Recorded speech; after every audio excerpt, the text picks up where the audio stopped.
'cause I can read between the lines. I ain't blind, we unwind what they're really saying. Genetically modify what you're tasting. Don't need that cottage promise, so now you live up in your mom's basement. Redesign time so your mind is always wasted. Programmed to crave the basics. Keep the beta in stasis. Pay the state, kid. You're in debt for being born. Messengers are mourn, just the price for being warned. Don't be alarmed, disconnect from their machinations. Stop subscribing to the folly of own nations. Bone breaking ain't the answer, cause they seek the ownership of souls. Spread the seeds and watch them grow. Break the chains of control. Break the chains of control.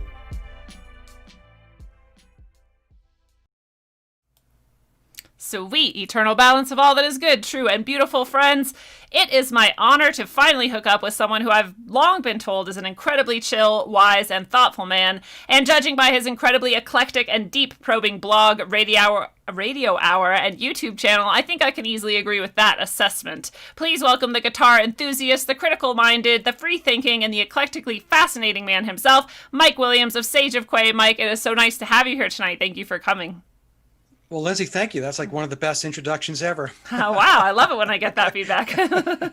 That's awesome. It's great to have you here on Rogue Ways. And I just want to pause really quickly and remind people that the best way they can support Rogue Ways is by going to subscribestar.com/rogue-ways and subscribing at any level, including the dollar level. All of you subscribers out there are awesome, and I appreciate you so much. So thank you guys for your support.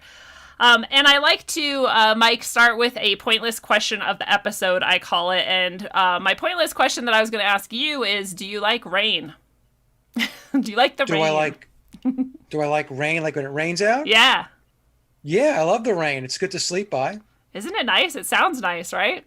Yes, very nice. And I feel like you and I right now are probably both rain starved. So we would probably love some rain right now when it's blazing hot and we're dying every day. Yeah. Here in North Carolina, what we usually get is the sporadic thunderstorm that rolls through. Just gives us more humidity. Yeah. And then the sun comes back out, so, and the heat index rises. Yeah. We are usually really dry here in Colorado. And today we woke up to 73% humidity. And I was like, I don't think that's natural. I wonder where they're trying to flood next. Yeah, exactly. Exactly. I was trying to determine which way the systems were moving to see if I could guess, but who knows? Well, we know they control the weather when you look at your phone app, and they can tell you at what hour it's going to rain. Have you ever noticed that? Yes, and I was planning a road trip around the South, and I was looking out at the weather, just trying to sort of see how it might look at that time, and it was letting me go out 4 weeks. And I'm like, I don't even know how you would pretend to know what was going to happen in 4 weeks, Right, exactly. Yeah. So I'm guessing, who knows if they'll have a flood somewhere soon, but it feels like they're collecting a lot of moisture up there for some reason, because it's not dropping here. But yeah, and I have a random question for you. Maybe you've been asked this a million times, I don't know, but what is the Quay in Sage of Quay? What does Quay mean? It's just a part of the name of a town that I live in. I live in a small town in North Carolina. Okay. So people think it's very, has something to do with, just being so esoteric and all that stuff. It has nothing to do with that. Nothing, zero. Sage of Quay, the sage part came from my family poking at me because I was always coming up with these theories and alternative research and, trying to have conversations. And so they would joke around and say, "Oh, Mike is he's such a sage," but not in a they were how families are, right? So they're poking. Yes. And so I just put the two together, and it stuck. And I was saying on another show, I was with the guys from the wrestling podcast, Wrestling with the Future with Angelo. And I said I wasn't even sure that I even liked it, to be honest with you. So for the longest time, I was thinking maybe I should just change the name. But it just stuck. And so here we are years later. And so I now it makes no sense to do anything. Yeah. Keep it. Yeah, Right. Once you've got your base established, changing anything would Right. be deleterious. So that's nice. I mean, and you are very sage-like, so I think it is fitting, and I like that of Quay. That was one of my many ideas of what does Quay mean? Is that something to do with quantum? Is it what is it? But one of my ideas was it might literally be where he's from, Sage of Yes, Quay. that's exactly what it is. Yeah, that's awesome. I like that we can always like read deeper into things than we need to, especially in this community where we're always sort of looking for patterns and meaning and hidden things, you Right. know. And people can drop on this one thing and run wild with it. Who knows what sort of Yeah, there's theories are out nothing there. very deep about Sage of Quay. Yeah. The That's name, funny. maybe not even me. Oh, that's not true. Well, where do you come from in life? Like what was young Mike like? Where was that and what was it all about?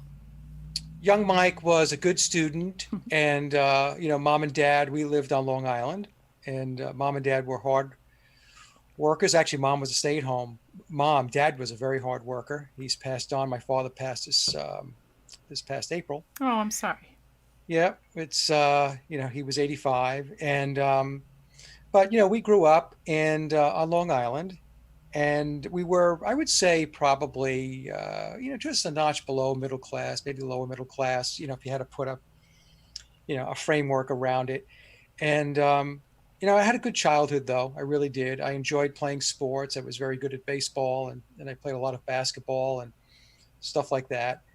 And started playing the guitar, I guess, when I was around, seriously around 15 or so. And I really enjoyed playing the guitar, and I was, a huge Beatle fan, and with the rest of the bands that came out of the 1960s, the British Invasion, Led Zeppelin, Jimi Hendrix, and all that stuff.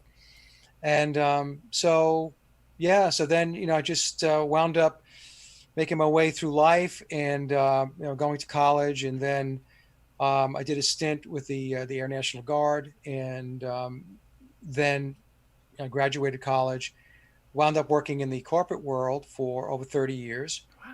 And then I left the corporate world back in 2014. And I am right now, I am a hypnotherapist. Oh wow. I'm a master. Yeah, I am a master hypnotherapist. And I've been in practice for over 10 years. Wow. So I have a private practice. And that's what I've been doing. I actually was doing double duty with work, my corporate job, and getting into my hypnosis practice. And then, when I left and retired from the corporate world, I went into my hypnotherapy practice, and that's what I do today. And as far as the truth of stuff goes, I remember as a little kid reading a book called Executive Action, which was about the Kennedy assassination. Huh. And it was that the book was about the story, the official story, not being the truth. So maybe I was a strange little kid reading a book. I think I was in elementary school or something when I was reading that book. I don't really remember, but it was a long time ago. Wow. And then I started just evolving into the alternative research community. And it really actually started, Lindsey, when back in 2006, I had two moments of awakening, right? So there's two moments in time that stick in my head. One was back in 2006 when I was going through some, life challenges. And so I broke through, challenge number one there. And so I had to take stock and say, where am I going? What am I doing? What's this all about? Right? Is this all it is? And then in 2009, I had a very profound spiritual experience. Wow. And that really set me on my path. So it shifted my whole perspective on spirituality. I was born and raised as a Roman Catholic. I left the Catholic Church back when I was around 17 years old, as soon as I was able to drive, because it never resonated with me. Yeah. Never resonated with me. I did spend some time also around 3 or 4 years in what they refer to as a non-denominational Christian church. This is going back to the mid 2000s, 2007, around there, starting in 2007 through 2010. But that, when they say non-denominational, what they really mean, it's evangelical. Ah. So Not I was not like the universal Unitarian sort of concept. But okay. no. Although I did go there a couple of times, just a couple of times. We had one of those churches here in Raleigh, but I was with somebody at the time, and she was very Christian, and And so, I would go with her to their church, to her church on Sunday, and it was a learning experience because I got a lot under my belt as far as the evangelical belief system, which is very different than the Roman Catholic, ideology. Yeah. And so it was. I'm glad that I did that stint. It also it was at that point that I got heavily into researching Christianity and the history of Christianity. Mm. And so I got heavily into it. I was reading all kinds of books and just getting into the critical analysis of the Bible and stuff like that. So in any case, that led to other stuff. Taking a look at the moon landings and 9/11 was a big one. Like everybody else in the beginning, I bought it. Yeah. But then as time elapsed, I was like, okay, something's really not right with this thing, And the thing is, when we get into the alternative research and the conspiracy research, a lot of times I found that it's hard to really pinpoint when exactly was that turning point, because it's sort of a process that evolves. Yeah, exactly. You know what I'm saying? Totally. You kind of evolve into it. You find one thing, and you're not even knowing at the time that you're looking into alternative research. So as an example, when I was looking at Christianity and the history of Christianity, I had no clue that what I was really doing was looking at an alternative view, alternative research of the religion, right? I was just very intrigued by, and like I said, I read all these books. I still have them all. And then that led to something else, to something else, to something else. So I explained to folks that it's like walking a staircase. So you take the first step, and then you're like, okay, well, that's very interesting, because inevitably what happens is whatever you're looking at kind of leads you into something else. And then you go take a look at something else, and it builds from there. And I guess it was back in, I think it was 2011. I think that's when I first started the blog, 2010, 2011, around there. And because in 2011, in November of 2011, I went to go see David Icke in Cleveland. And I was doing the blog, I believe. Okay, so we'll just use 2011 as the starting point for the blog. So I've been doing it every day, daily, since 2011. Wow. Some people will say I'm completely insane. And then the radio show kicked off, I guess, around 6 years ago or so. And I don't know what made me want to go do podcasts. I just decided that, I'm going to do podcasts. And I reached out to two people that I didn't think I had a prayer of getting on the show early on. The first one was David Icke. Wow. I interviewed David Icke back in Wow. 2006. Yeah, it was crazy. Yeah. A person that I know had his email, and they said, well, here's his email. And I said, okay. So I sent him an email, and I explained in the email that I was just getting started. Yeah. And I thought, this guy's never going to answer me, And Right. he did. He got back to me like a week later, and he came on the show. So kudos to David for helping me out. Super. And Max Egan was the Wow. other one. Yeah. So I contacted Max. I was listening to Max for years, Mhm. and I used to love to listen to his podcasts. So I said, well, it'd be great if I can get Max on the show. But again, I didn't think Max would, I didn't think he'd get the email, because he gets just tons and tons of them, right? Just like David. Absolutely. But, so it played out right. And so Max came on. So they were two guys that really helped me to kickstart my podcast.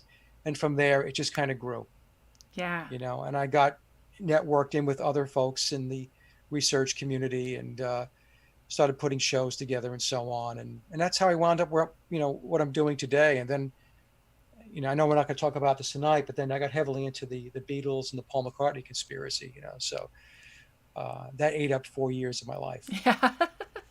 That's a funny way to describe it. And I think that was maybe the first time I heard of you was in connection with someone trying to explain to me what the Beatles conspiracy, Paul is dead's whole thing was. Yeah. So they're like, well, you got to go check out this guy.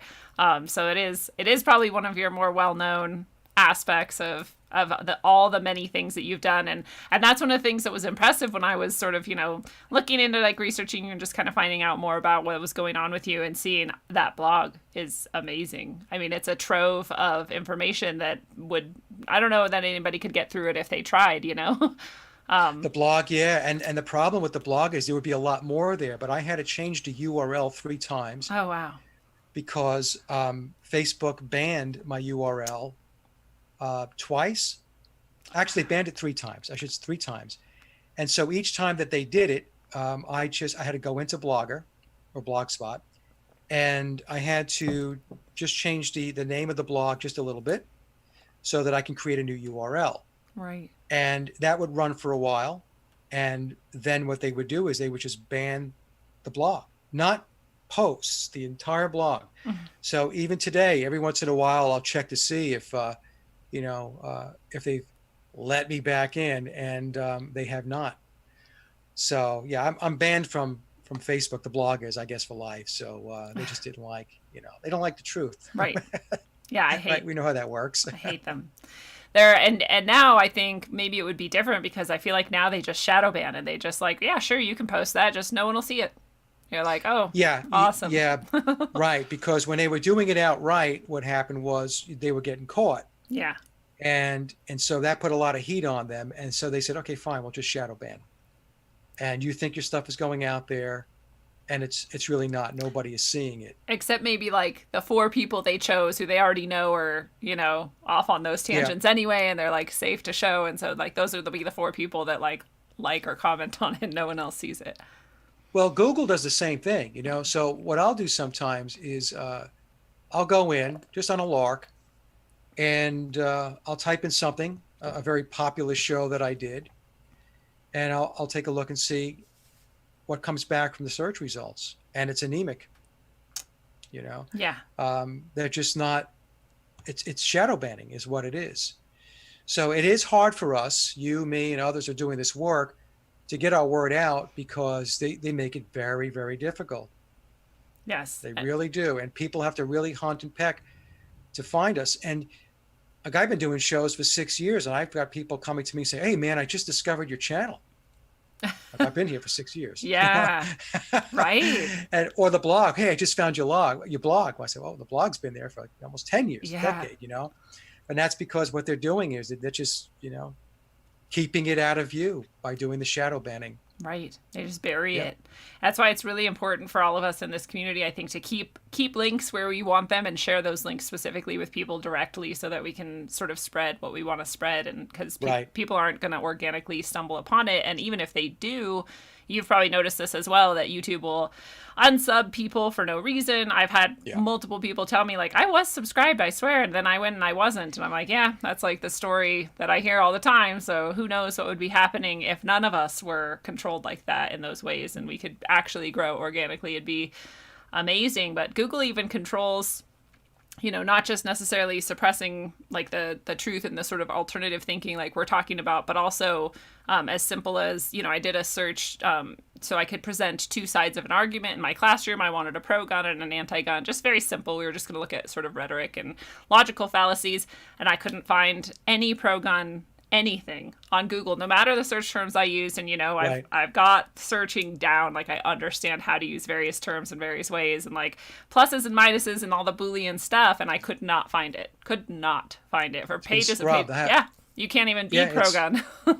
It's scrubbed. Another example of that is, I've been telling people that, I guess we'll get into this, but the whole mask thing. And I said, you have to be very, very careful with masks, because from a medical perspective, you can wind up with hypercapnia. Yeah.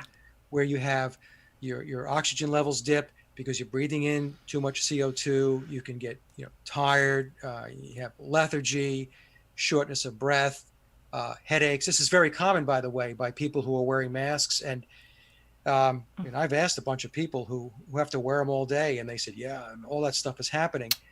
So I went in the other day and I said, well, let's see what they're saying about masks and hypercapnia and whether masks are harmful.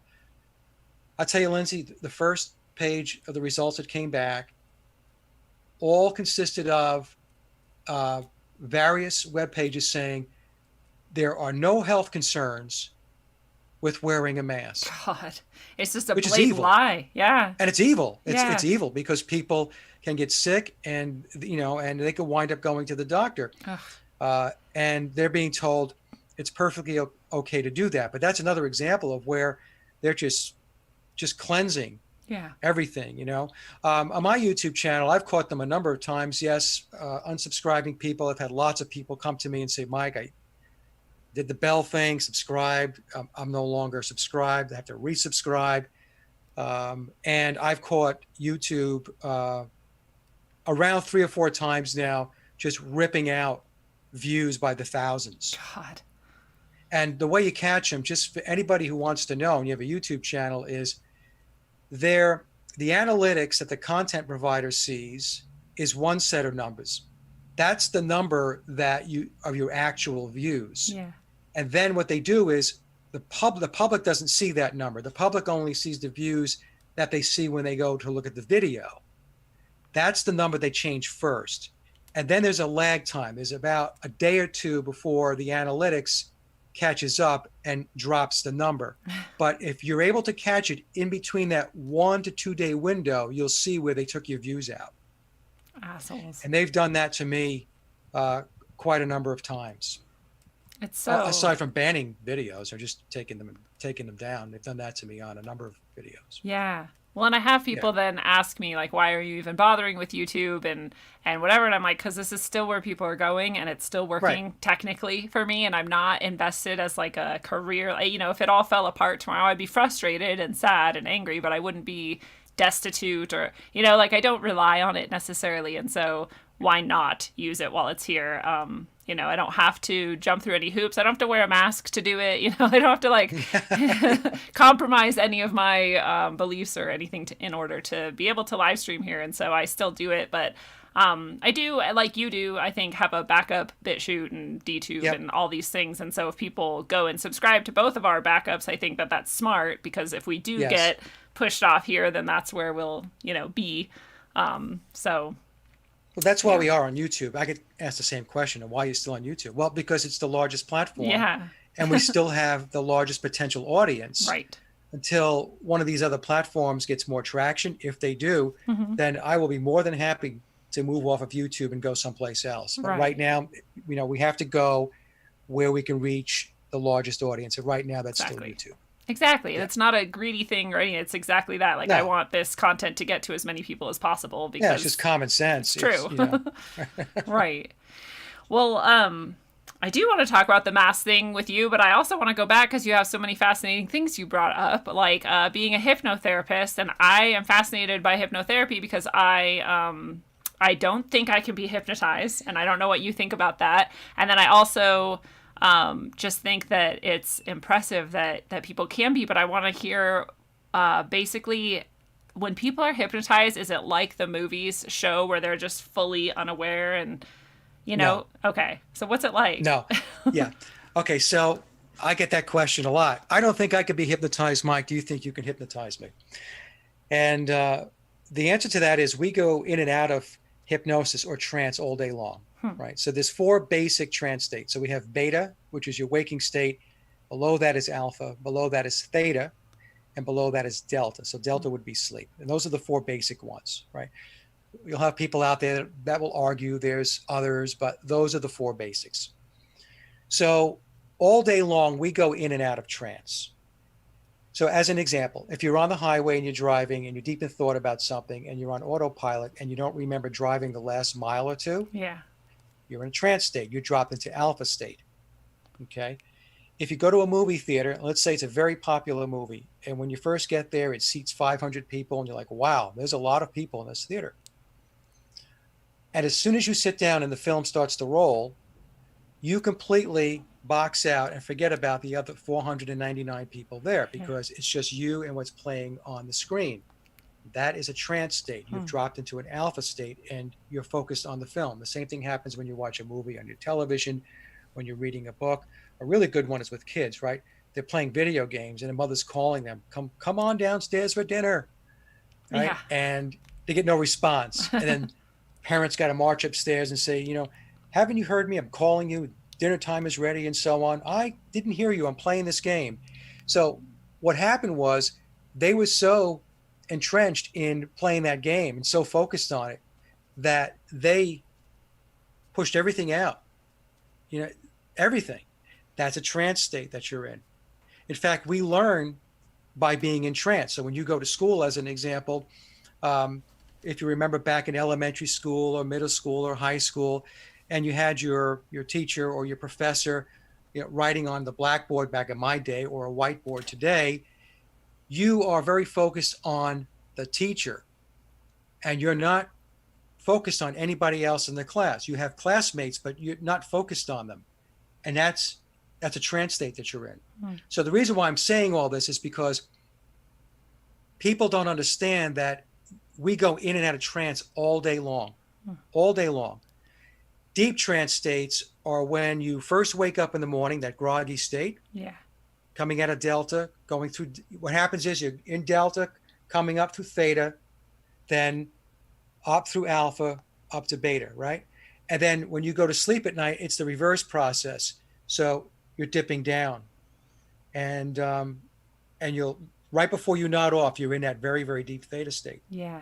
So what I tell folks is, yes, everybody is hypnotizable, because everybody goes in and out of trance all day long, every day of their life.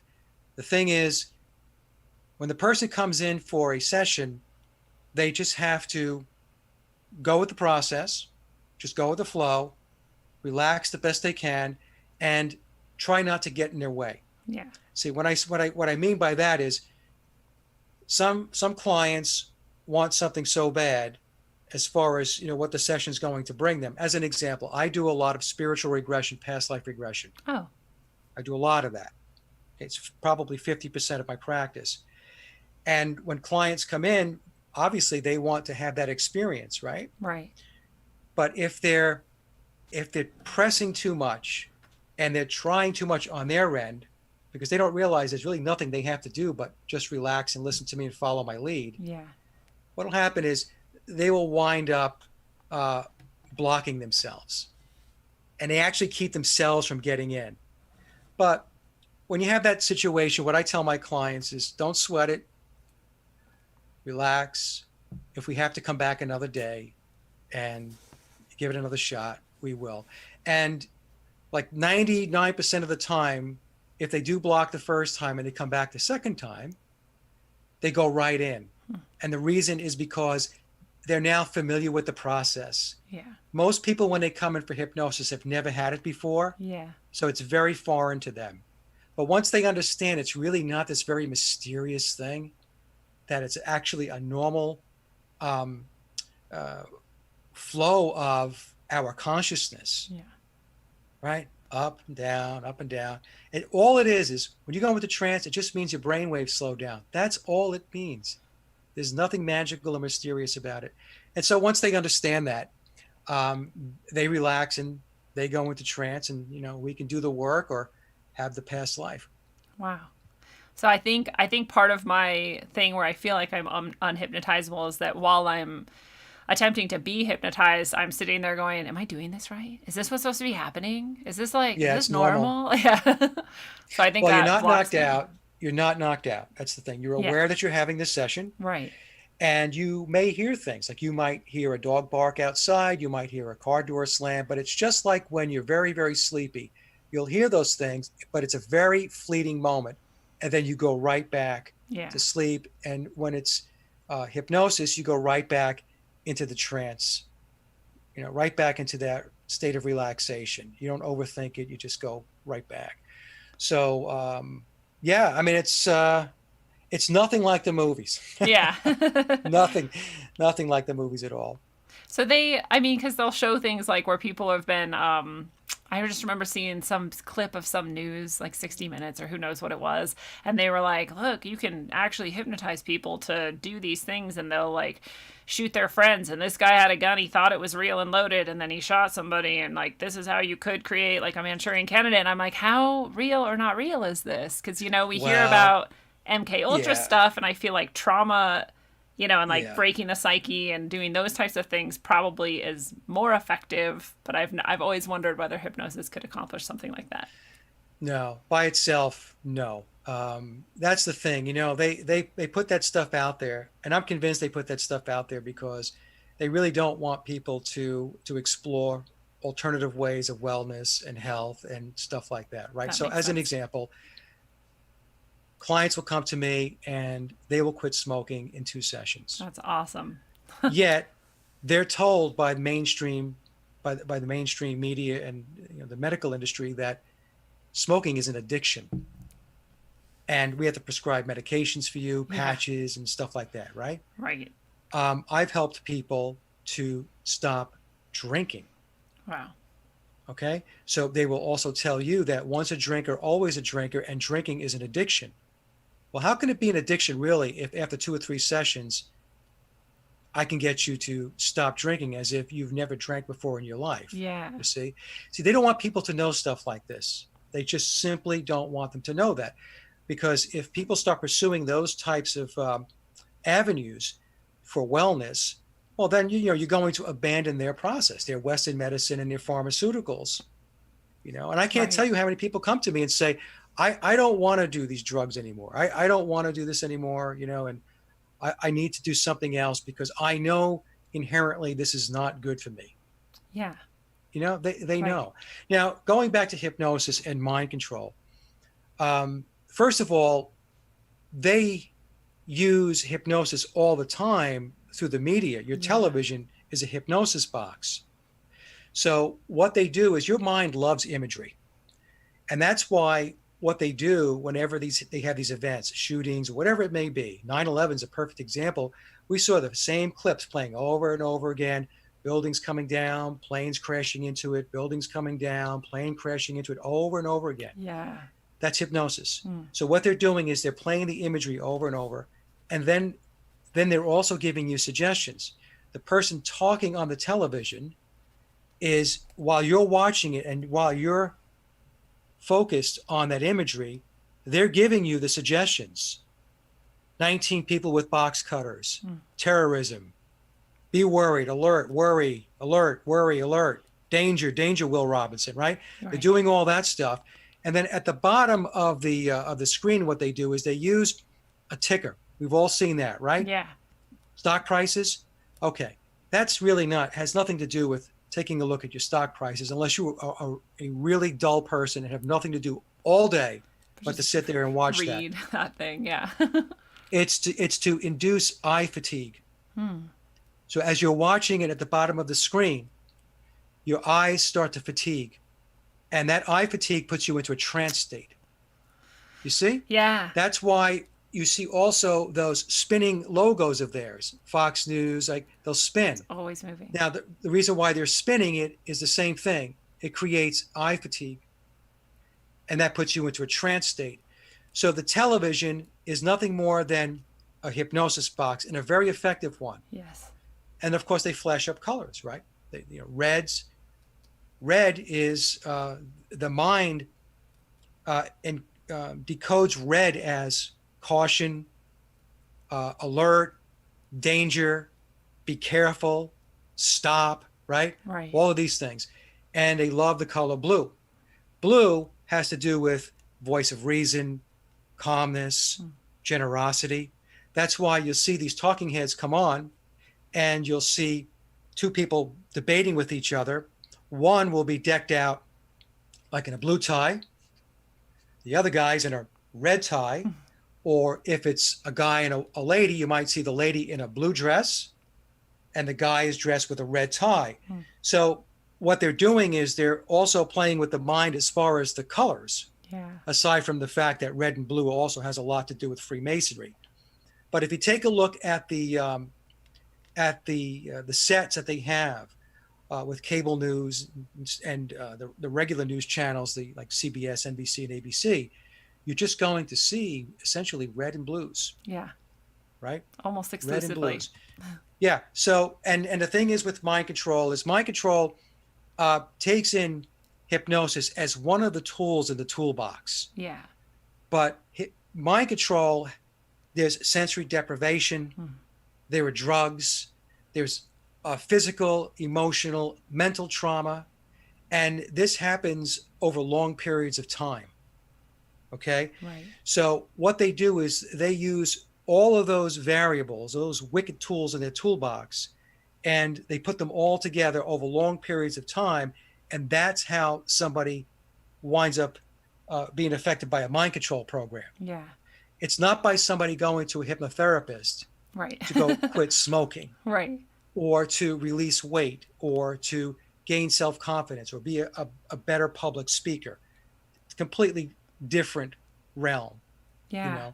But they play it up that hypnosis is mind control, but they leave out the drugs, they leave out the trauma, they leave out all of that stuff. Electric shock treatment, Yeah. you know. Yeah.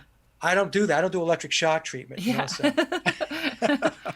Well, it's true. And Anyway. it's exactly like you say, anything that they sort of present as negative or dangerous or bad, we should probably look closer at, like, hypnosis, because there probably is some tool or key or piece of the puzzle that we need to see.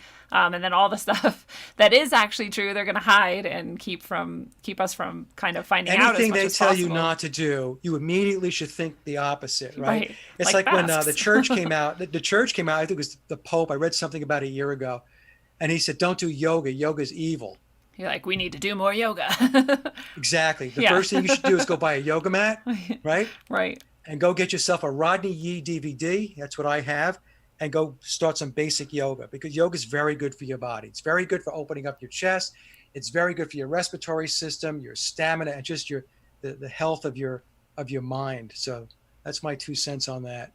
Oh, I'm really honored because I just got a super chat from Megsy. Megsy, thank you. And Marty Leeds just popped up to say hi to both of us. So what's up, Marty Leeds? Nice to see you.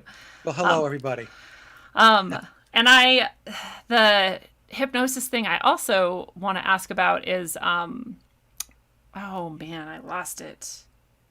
That's okay. We can come back to it. Yeah, we'll come back to it. Oh, but I did Yeah. want to mention, with the TV hypnotizing us, and I like that phrase, their TV is like a hypnosis box. It's really true, and we should all... Oh, it absolutely is. And we There's should no all be- question about it. That's why it was given to us. Right. And I have a couple of things I want to point out that. But one, do you think that you can watch TV knowing that and knowing all the sort of tricks that you talked about and sort of be able to take it in without any of that damage that they're intending, because you're sort of aware and awake and looking Oh for it? yeah. Oh yeah, I'm very aware of it. So as soon as they put it up there, I said, I've been doing this for a decade. So as soon as I see the news, I know exactly what they're doing. And a lot of these talking heads and these anchor people, they're trained in neuro-linguistic programming, NLP. Yes. Right.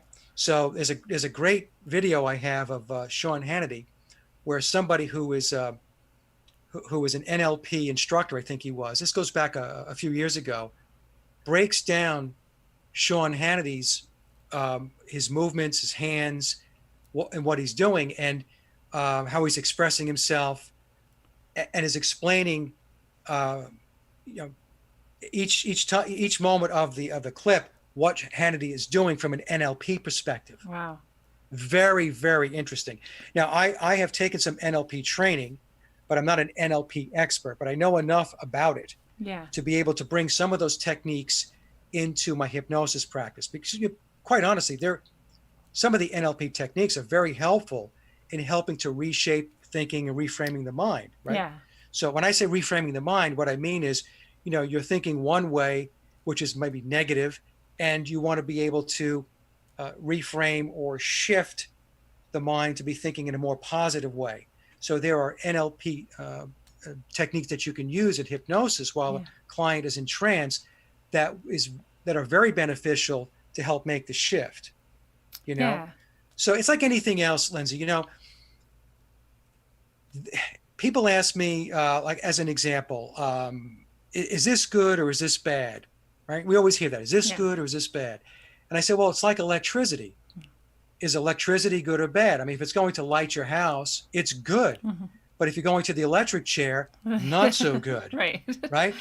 It's intent. It really comes down to intent. Yeah. How is it being used? Right? And it could be used for good things, and it could be used for nefarious. And there are so many things in our life that fall into that dichotomy, into that duality. Absolutely agreed. Yeah, it's a tool like most things. It can be applied in negative and helpful ways, and healing ways, Right. and destructive ways. And One of the other things I wanted to bring up when we're talking about this mass hypnosis and, the hypnosis box is that I feel like to some degree we're all victims of this trauma-induced, MK Ultra mind control programming.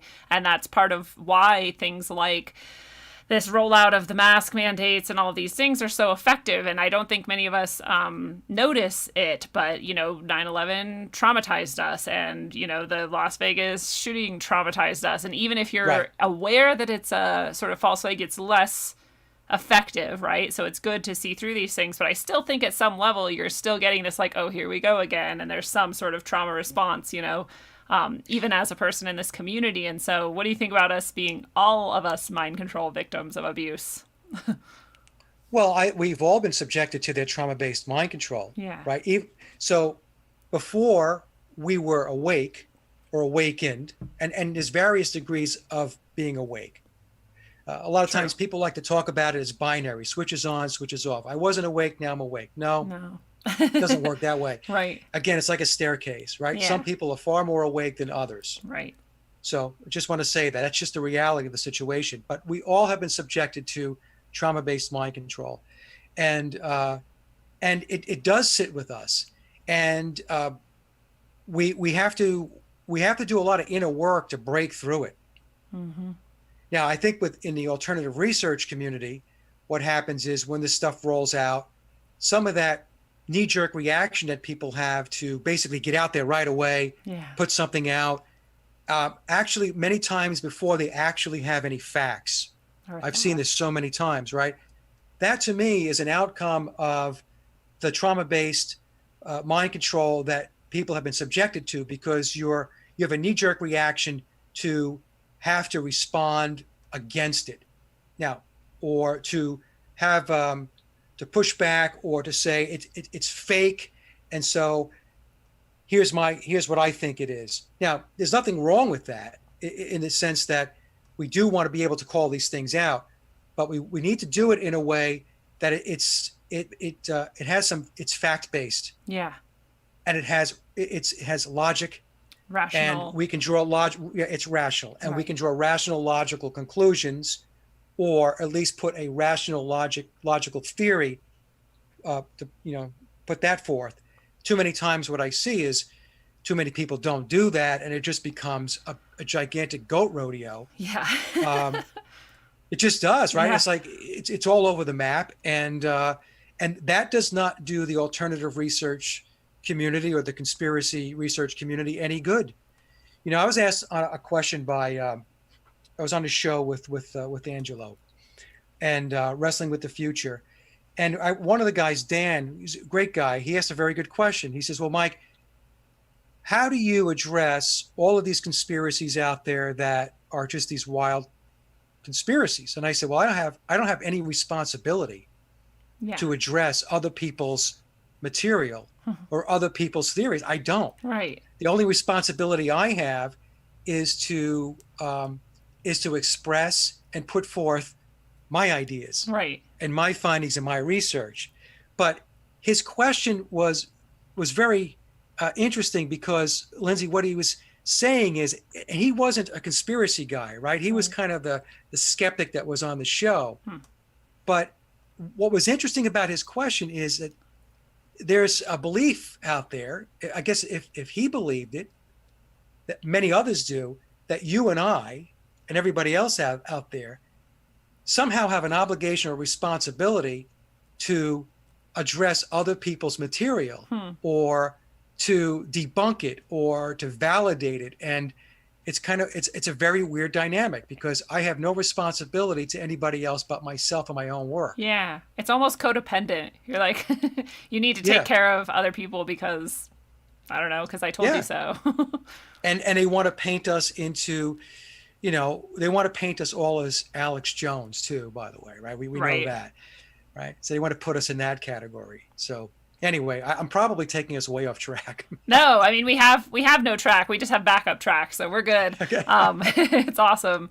And I just keep losing my thought, which is funny, because I feel like I've been hypnotized, but But yeah, I do think that we have the tendency to sort of react instead of respond, and that's been like a theme of the last few weeks in my mind, at least, that I've just sort of been cogitating about this. I think that maybe that is our responsibility, is to get to a place where we are responding instead of reacting, and especially with the whole, as soon as the TP shortage happened and this phrase coronavirus or whatever was out on the newsreels, people in this community just sort of like lost it. They were like, this is the end game, and like, we're all gonna die. And I'm like, no, you guys are the ones who are supposed to like keep your cool so that all the people who have never looked at anything critically can have at least like someone in their life who's saying like, it's okay, the toilet paper's gone for a minute, we're probably gonna be fine, you can wipe with other things if you need to, like, just calm down. I told people they're just screwing with us is what they were doing with the toilet paper. They're just what they're telling us is, hey, we even control whether you can toilet or whether not. You can wipe your butt. Yeah. Totally. And it messed with people a lot. And it was kind of like a sad time, but I noticed that exact thing you're talking about, where it's easier to sort of jump in. And I honestly think there's like an ego boost in it, like I said it first and I like saw it first and I'm like, and I'm on top of things. I see things, look at me. And it's like, just like, I'm not interested in being first. I really want to make sense. Yeah. And it's okay to say people, like, maybe that's true, maybe it's not, we'll see, like, who knows. Exactly. Let's take a breath. Exactly. The other trap they fall into, and a couple of people have gotten themselves into trouble with this, is that they go out there and they make these accusations, right? And so it gets into a whole situation of defaming and stuff like that. Now, even if they're absolutely right about like one situation where two people that that I know of, I don't know them personally, but I know of them, got themselves into significant legal problems, was with Sandy Hook. Yes. And just being very, very definitive about what happened at Sandy Hook. Now, I'm not going to comment on it one way or another, because we will lose this show. Okay. Yeah. They'll just take it down. The point I'm trying to make is that even though we know, many of us know, that these events are orchestrated and engineered, right? If you go out and start making very definitive statements about this person, that person, and so on, here's the thing: you might be 100% correct, but the issue is the very people that you're attacking. Okay, the system also controls the courts. Yes. Okay. Yeah. So they have the power.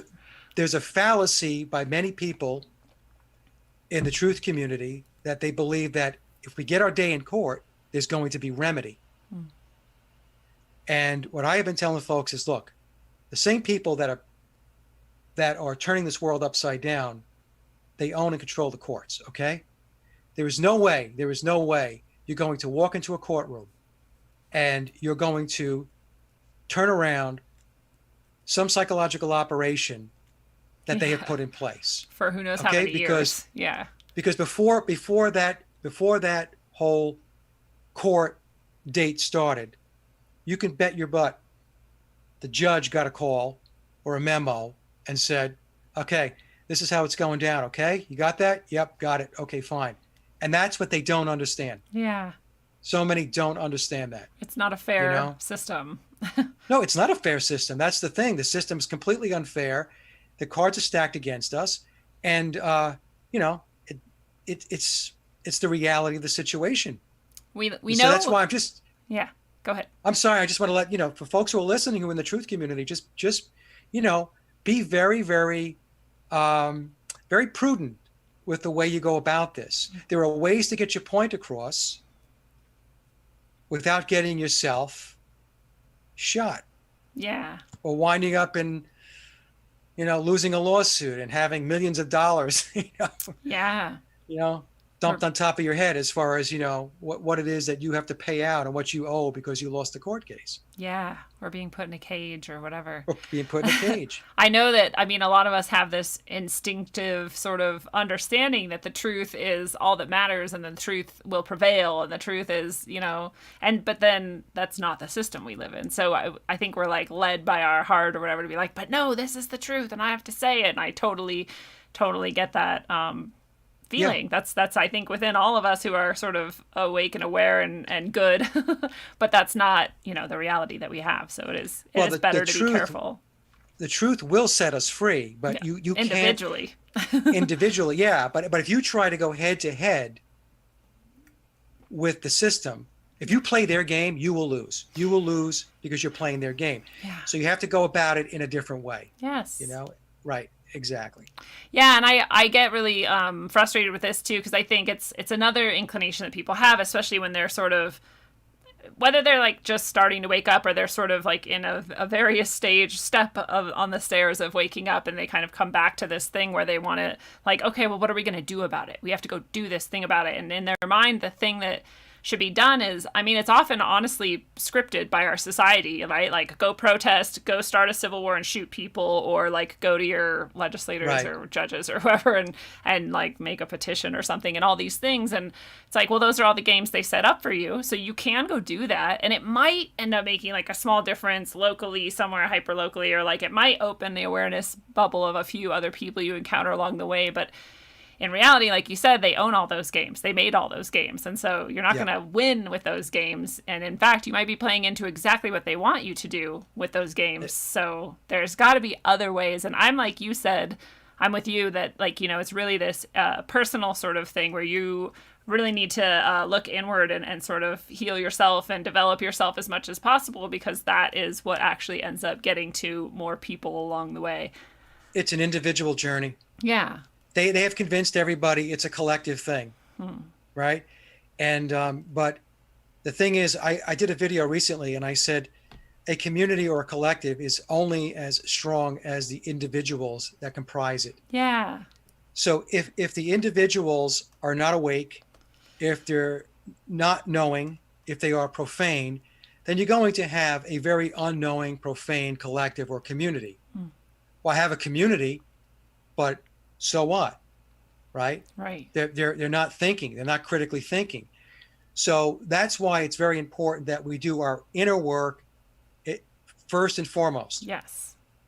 Right? Absolutely. You have to be healthy first before you can do anything else. And so that's been my road for a number of years now. I started off on the whole collective community. We can get critical mass. We could turn this thing around and all this stuff. And then I realized that, you know what? No, this really is an individual journey, and it really is a spiritual journey. Yes. Because when we come into this realm, we come in with a lesson plan, a curriculum, and everything that we're going through is adding to the development and the knowledge base of our soul.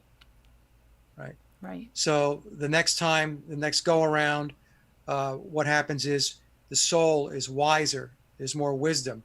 That's going to open more doors for the soul with the next crank. Yes. Turn of the crank. Whereas maybe before the soul had 2 or 3 doors to choose from as far as learning opportunities. And to the degree that you really do your work down here and you really understand what this realm and this reality is really all about, then what happens is the next time you go up there might be 8 doors available, right? So the 3 doors grew to 8 doors. And that's how I look at it. And I realize that there are people listening that don't believe in reincarnation, but that's fine. I mean, that's my spirituality, and that's how I approach it. And it's worked well for me. Well, speaking of that, do you want to talk about your spiritual experience, or is that a private thing that you don't want to talk about? No, I mean, I can talk about it. It was an amazing experience. What happened was back in 2009, and I was going to bed, and I was just lying in bed, and I wasn't sleeping. My eyes were closed. And for a few weeks before that, I should back up, I was closing my eyes at night, and I was seeing these swirls of light. White light, blue light, red light. It was just swirls.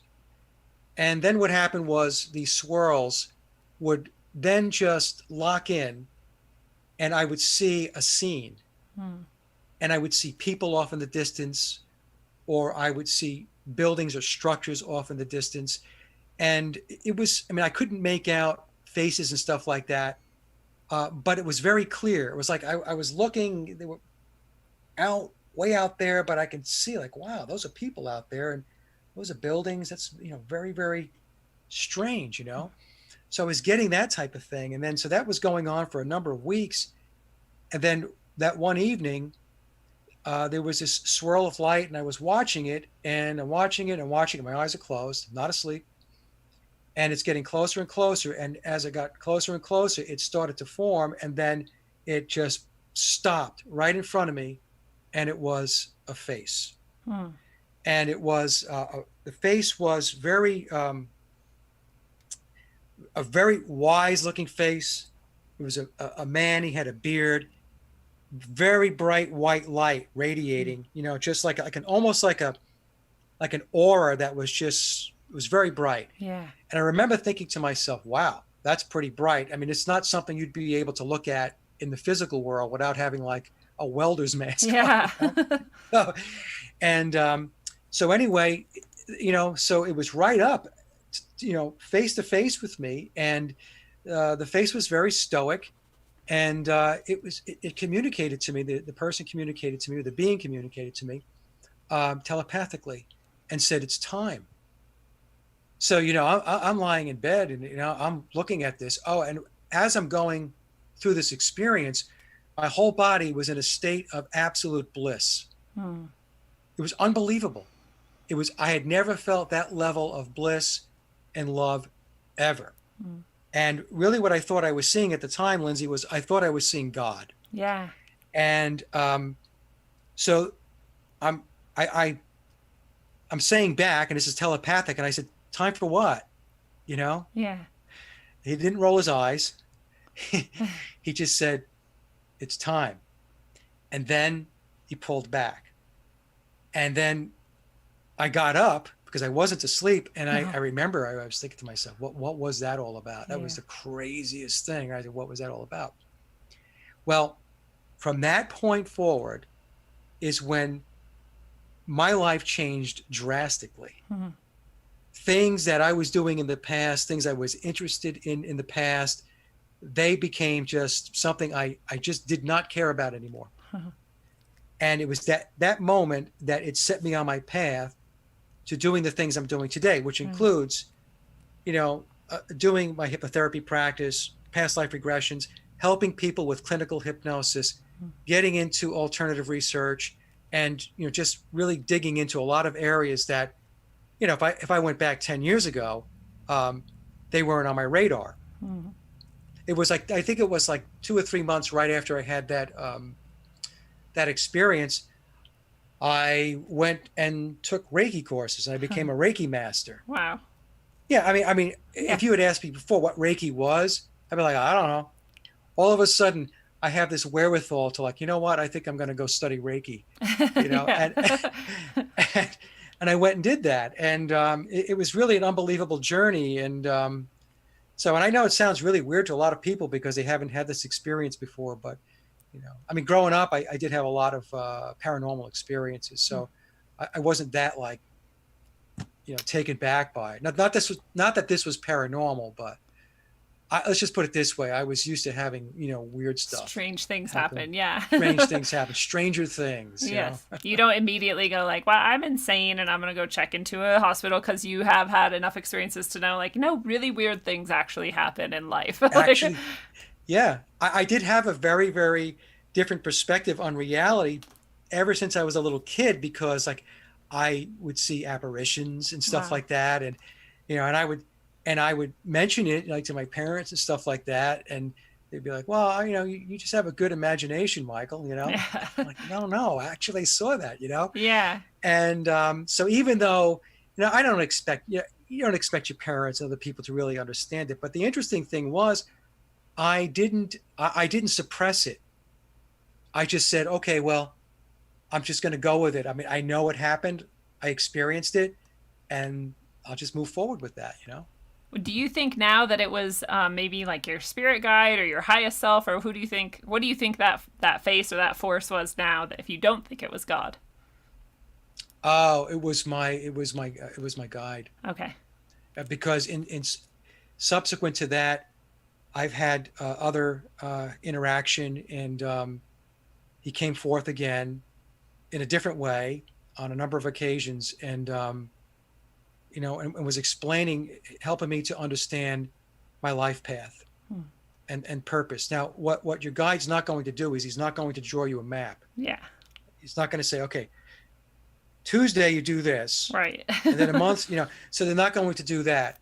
But what they will do is they will nudge you a little bit and say, why don't you take a look or try this? Or, hey, it's not going to hurt you to go walk in that direction over there and just poke around a little bit, right? Right. So they'll do that little nudging to help you to kind of lead you in a direction, but they won't hold you by the hand or by the scruff of the neck and take you there. Yes. You've got to do this on your own. And that's why it's important you do your inner work, because that inner work allows you to have that connectivity back to spirit. Because this reality looks to shut it down. Yes. And they do a really good job of it. Really good. Really good. So that's why the inner work's very important, because you have to have that communication, that line of communication with the divine, with spirit. Yes, I totally agree. I think that's a fantastic experience to have and to share. And I have that sense that part of why you sort of fell into all of the right things and the right, directions after that was because you were more open and able to understand the communications, however they come, whether it's like synchronicity or different sort of ways of nudging you, because it sounds like your life before that was incredibly different than your life after that. It was very different. I mean, Yeah. I was in the matrix, Yeah. I mean, even though I had these other experiences, I was in the matrix, corporate job, all of that stuff. Yeah. And, chasing money. And then it all changed. It all changed, and it changed for the better. I had to make decisions, and I did things that I'm like, boy, I hope this works, Yeah. And you know what? It did. Yeah. It did work. That's the strange thing. We have to push through fear. Yes. That's our biggest obstacle. We are fearful. Oh my God. What if I fail? What if that doesn't happen? Well, sometimes we will fail. But you have to learn from your failures. You have to learn from your mistakes, pick yourself up and keep going. What you should not do is retract and just cower and say, oh, I'm just going to stay here because this is what I'm comfortable with. To progress, you have to do things that are uncomfortable. Absolutely. You have to get out of your comfort zone. If you don't get out of your comfort zone, then you're not going to make a lot of progress. That's been my own personal experience. I am in absolute agreement with you. And not to say that, I don't know, I think it gets interesting when we're talking about, and this is part of why personal development and inner work and, really healing all of your traumas, all of your emotional issues, as much as you can is really important, because I think these types of things can get sort of dicey if you're like, I don't even know how to really explain it, but if you're like trying to convince yourself almost to like do this thing that's actually more like retreat, or actually more like, I don't know, self-indulgence or something, or actually more like a negative pattern you had. And you're like, no, really, there was like a synchronicity over there. And so I'm just going to like go over there and like shoot up a little bit more heroin or whatever, like the negative thing is, like I think, and usually it's not that extreme, but I think if you're not kind of in the right place where you can be really honest with yourself and be really clear about what you're feeling and thinking, that it can be difficult to, and maybe that's exactly why there is sort of like a time, like your guide said, like it's time, is because you had gotten to that point where you can actually decipher correctly or discern correctly, Yeah. I had a calling. That's how I look at it. And, and see, the thing is too, that we actually have to spend time in the matrix to experience it. Otherwise, we really don't have a baseline. We don't have a reference point, right? So, the time that I spent in the corporate world was actually extremely beneficial. It really was. Yeah. For one, from a very, very simple perspective, when I became a hypnotherapist, and I would have clients that would come in that were very stressed out because of their corporate jobs. And because I had come from that world, I understood completely what it is they were going through, how it was stealing from their family life, how it was keeping them from enjoying their vacations, how they were working 60 hours a week, how they weren't spending the proper time with their children. I understood all of this stuff. And this is all stuff that is to take away from what we really are. Yeah. Right. That's what we're supposed to be. They try to take away our creativity. They try to take away our imagination. They don't want any of that stuff. They want left brain, mechanized robots to do their work for them. That's what they want. Literally, yeah. That's what they want. And so like I said, spending time in that world helps you to be, I think, more understanding of helping people. Yeah. Because you were there. It kind of fuels it doesn't even kind of, it fully fuels your compassion and your desire to sort of be available however you can and help however you can, like get people out of that sinking ship and onto the lifeboat, Yeah. Because you were there and you know how horrible it is, and yeah, I think it's really cool because I think people can look at a past like that and kind of be like, well, who is this guy? I mean, if he was, doing all that stuff before, like, why is he here now or whatever? But it's like, this is part of why, like you said, is so you can understand the whole circle, the whole picture fully. Exactly. I mean, some people could say, oh, you worked in the corporate world for 30 years, how does he really know? I mean, maybe he's a shill, Yeah. You get that nonsense. And no, it's the life experience. Right.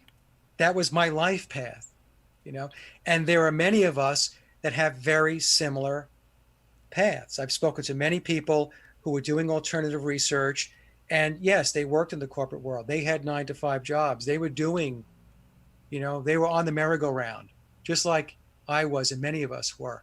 And then we got off. Yeah. Right? It's as simple as that. There's nothing more complicated. No. Yeah, and I think it's perfect. It's perfect in that way, You really need those experiences in order to understand it. I think it's good. And I lost another thought, but it'll come back if it's important. So I guess I also want to talk to you about your views on the history of Christianity and sort of how that played into everything, because you had mentioned that as well. And it's a slightly divisive topic, I guess, but I think most people in this community kind of understand most of it. But what's your take on it? Well, I mean, I'll just give you a real quick, without getting into great detail, but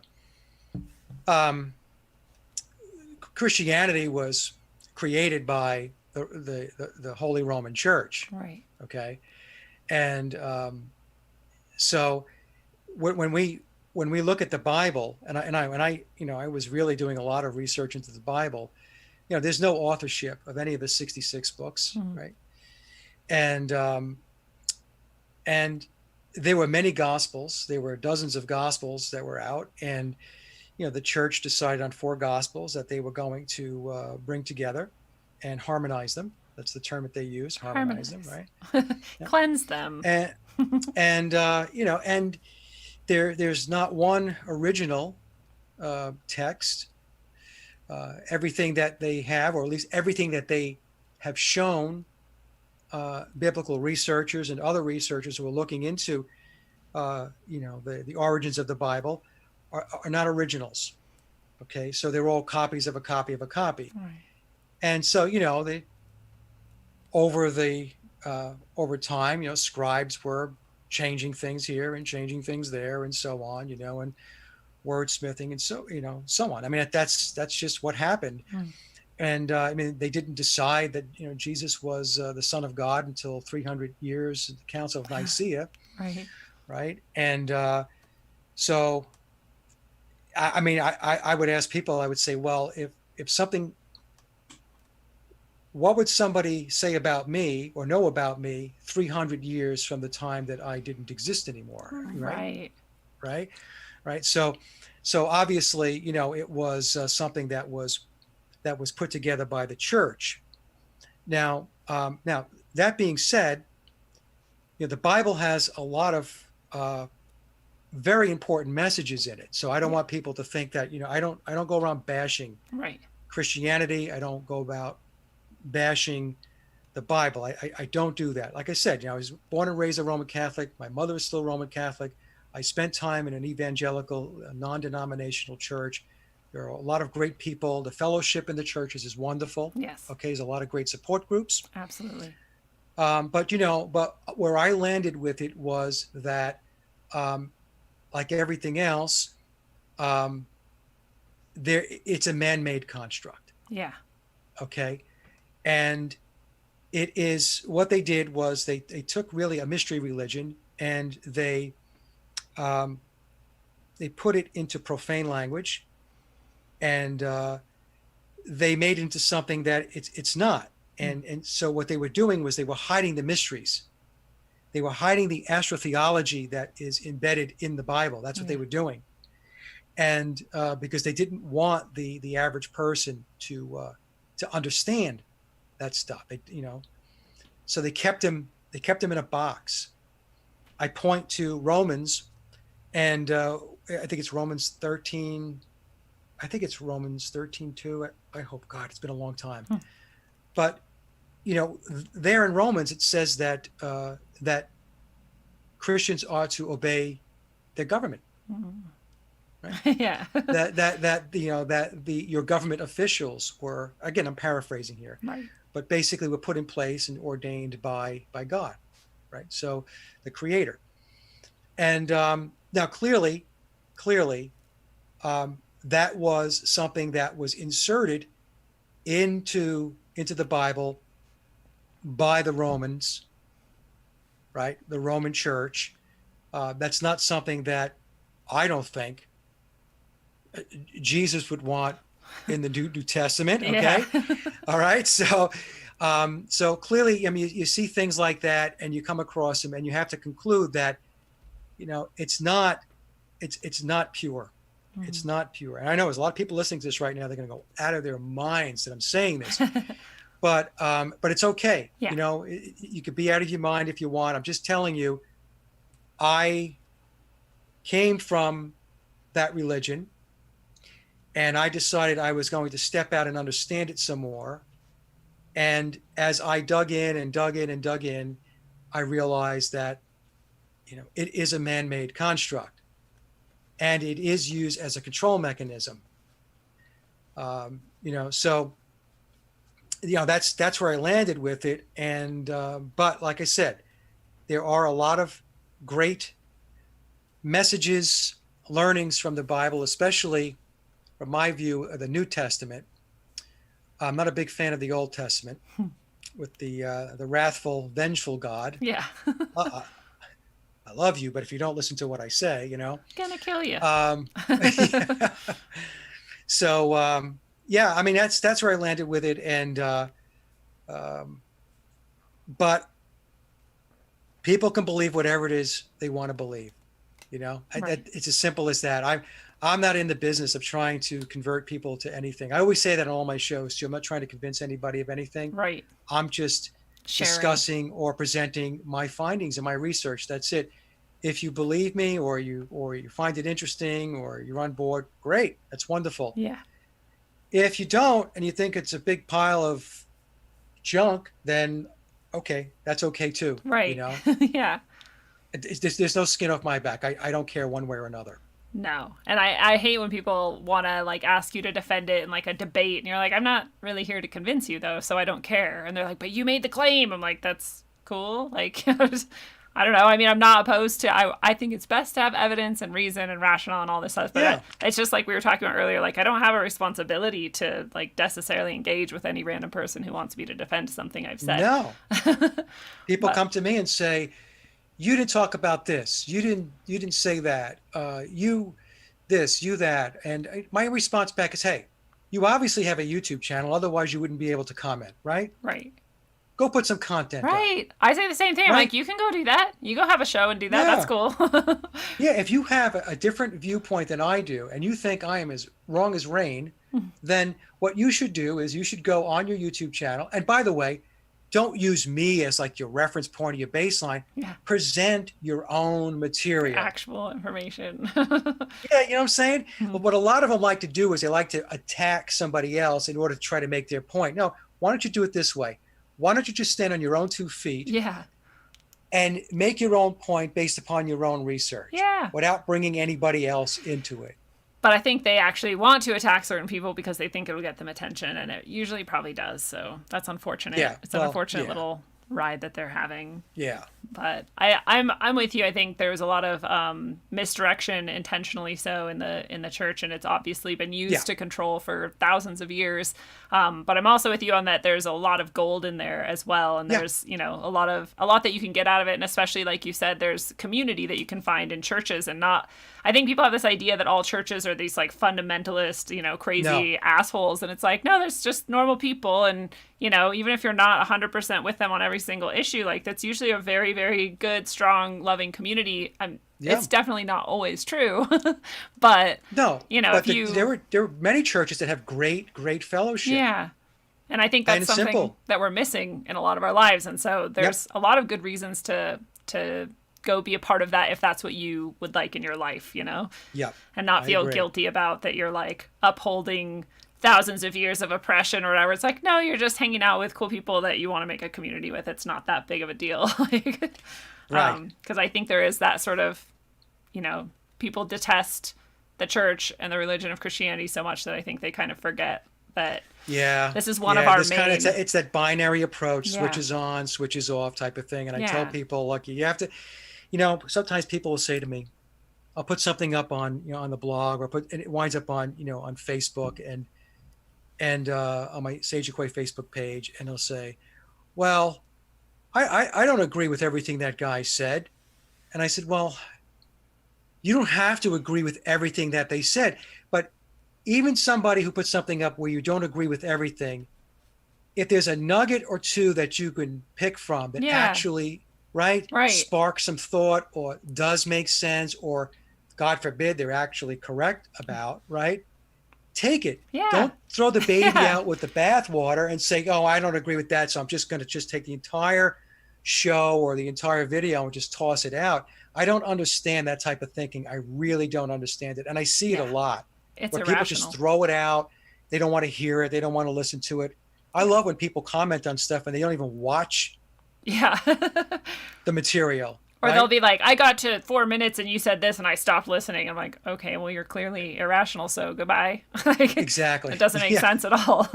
Like somebody... Goodbye. Right. Yeah. There's like something, I don't remember exactly what it was, but let's say it was maybe even like from Hitler or something. And it's like, well, Hitler made good points too. Like I get that he's done horrible things if history is correct and not lying to us, and that, we can hate that and whatever. That doesn't mean it's actually a logical fallacy called genetic fallacy to say that, because it came from here, it's corrupted no matter what. But it's like, no, you actually have to evaluate each thing on the merit of its reason.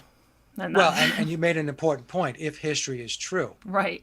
Yeah, we are finding out. We are finding out more and more now. There's a lot of great work being done about history has been completely turned upside down, and how we have been massively lied to. And there's a lot of good work. John Levy. Yeah. John, if I mispronounce, I love his show. He's awesome. And UAP. I wish that he would come on Rogueways. If you're listening. Yeah, those guys do great work, going back and taking a look at these structures back in the 1800s and so on, and the whole mud flood thing, right? Right. And so when you start to take all of this stuff in and think about it, I don't know. I don't know, Lindsey. I think they lie about everything. And isn't that the craziest thing to me about this is that, because, the first step for me was way back whenever I realized that like possibly the pyramids and these things are way, way, way older than they're saying. And that blew my mind. But now I'm to this point where like this, if this is the mud flood Tartaria thing, if this is all true, that means within the past couple hundred years, they transformed everything, and erased a whole entire, that's quick. That's really fast. And that's scary, that they could possibly do that. I have a theory on that. I think, the Carrington event, which was that huge The EMP, sun. Yeah. Ooh. right? Right. That's what we're told. It was a huge EMP, and it was a monster. And because I know a lot of these guys that are looking into the mud flood and everything else, it's like, well, what actually caused the flood, you know, and all that stuff. And so my my lady and I were somehow we got to talking about the Carrington event, and so so Barry looked it up, and she got a date on the Carrington event. I won't look at it now, but it was right about that time frame. Wow. Right in the mid 1800s. And I thought to myself, gee, I wonder if the Carrington event is what set the wheels in motion to completely alter the reality. Wow. I don't know, just a thought. Yeah.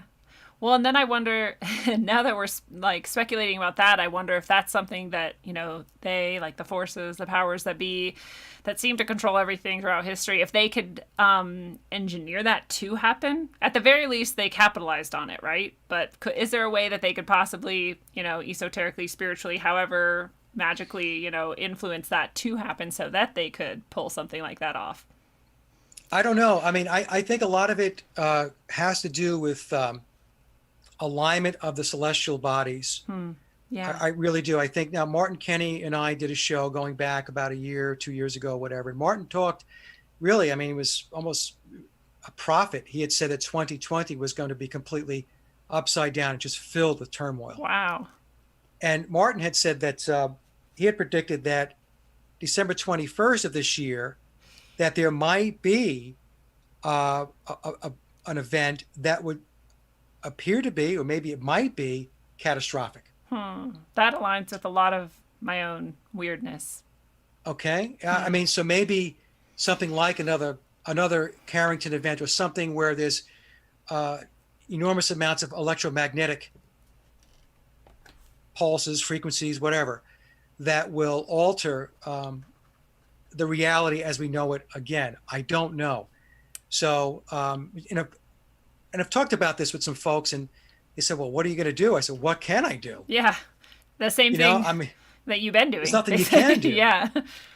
It's just, if it's going to happen, it's going to happen. Yeah. So I don't know. I personally don't think that they can bring an event on like that naturally. Okay. Can they cause an EMP? Yeah, I mean, they can cause an EMP. They have technology to do that. But something massive where it affects the entire world, yeah. Maybe they do, but I would think it lends itself more to the cycles that that we go through, that the Earth goes through. Yeah. Celestially, that we go through, the ages and so on. I know you know about all that stuff. So I think that that's probably more of the underlying variable. Yeah. Than them actually futzing around. Not to say that they don't do that, but I really do think that foresee it, and that they can't. At the very least, they can foresee it and capitalize on that. They know. I mean, they know the cycles. That's the thing. We're kept in the dark about that. So when we get some very intrepid people, they will dig into these things and they'll say, hey, we're going to have, I mean, I'm not an expert in this, folks. So, I mean, we're talking about astrology and stuff like that. A lot of what I know and stuff, I've learned from Martin, and I've looked at some stuff myself, but something happens when there's certain alignments energetically with these bodies, right? Yeah. Some people call them planets. And, if you're looking at the cosmic egg theory, the actual, the moon, the sun, Mercury, Venus, Mars, Jupiter, Saturn, they're all part of actually suns and moons within the concentric circles on the flat plane in the cosmic egg theory, right? So if those suns and moons, if the cosmic egg theory is correct, and I do subscribe to it, I think it's a brilliant theory that Martin has put forth. If those suns and moons are in perfect alignment, then I think that I don't see why there wouldn't be the possibility of some kind of force, some kind of energy, something that could happen. Yeah. Right. I know that, the controllers, they're into the occult, they're into magic, they're into mysticism, they're into the mysteries. Astrology plays a huge part in this. Right. Huge. And so I think that they roll all of this in, and they do know when certain things are going to happen. They do know.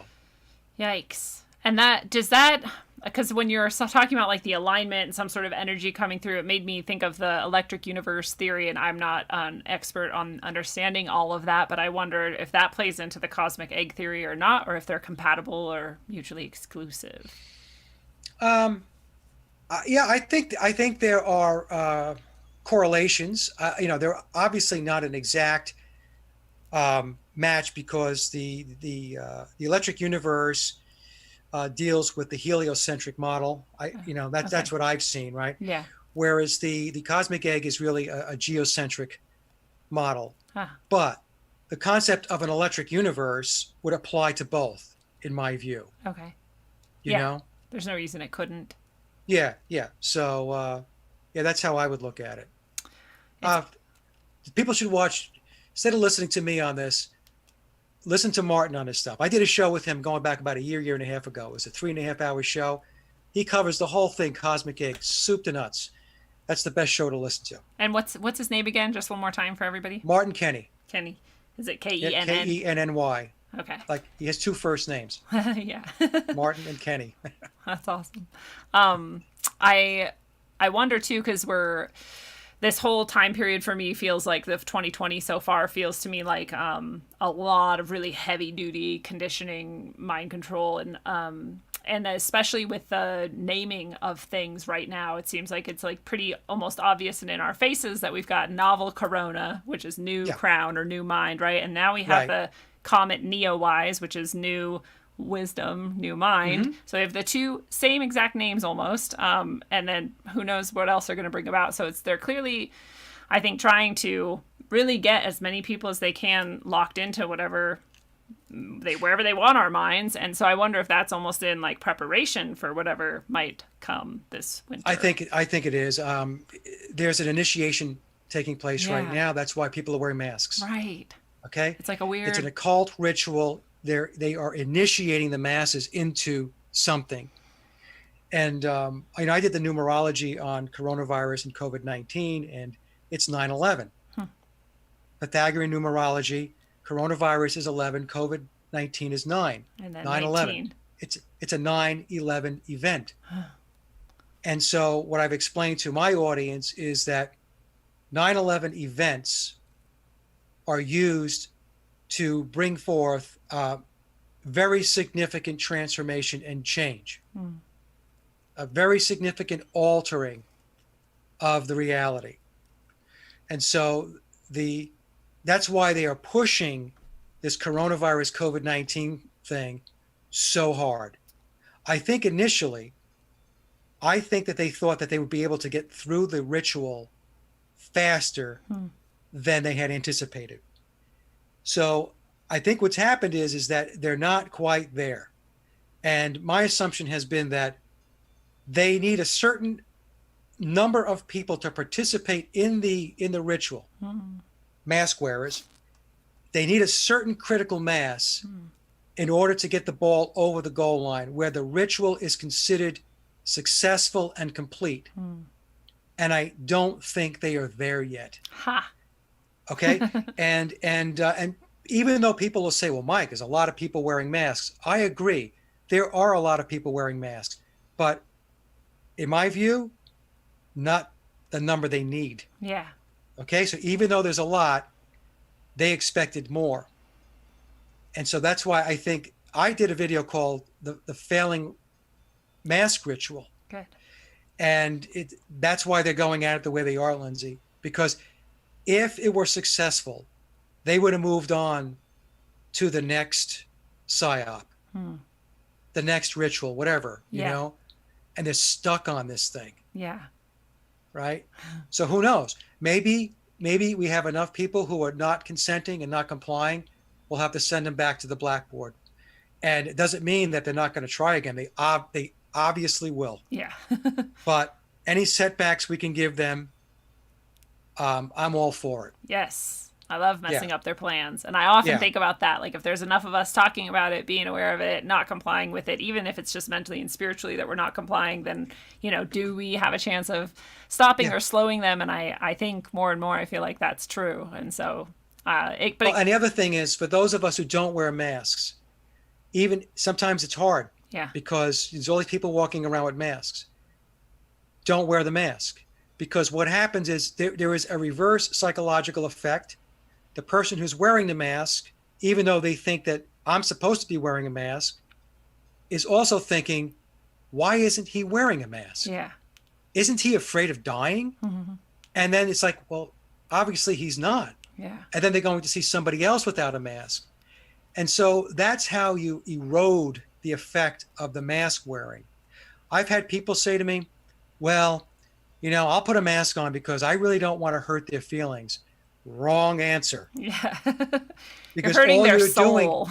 you're right. And you're enabling. Yeah. You're enabling True. people who are unknowing. Why would you enable unknowing people or profane people?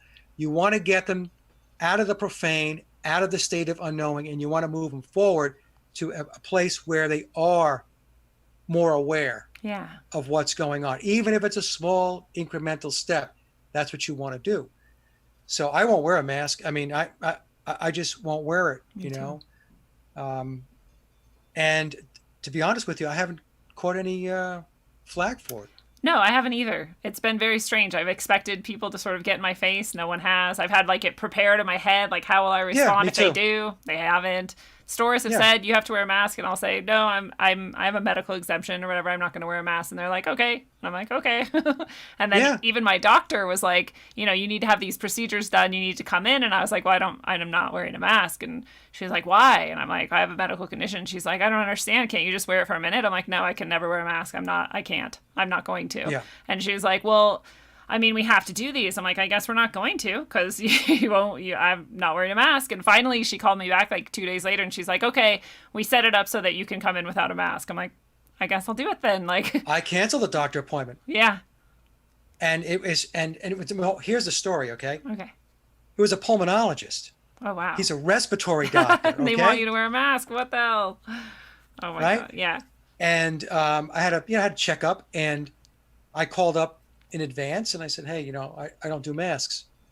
And he says, well, all the patients have to wear a mask in the waiting room, and then we can take them off. I said, he's a pulmonologist. Yeah. Why is a pulmonologist asking people who are coming to a doctor who does lungs Right. and respiratory, why is he insisting on them wearing a mask? Where is the critical thinking? Yeah. This is your You know? job. Yeah, and so this is the thing, right?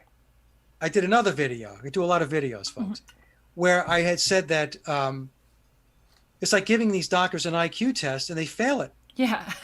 It just goes to show that the medical community, we put doctors on pedestals, but they, Lindsey, are some of the most indoctrinated people walking around because they work in an enclosed system. The whole medical business, the health care industry is closed.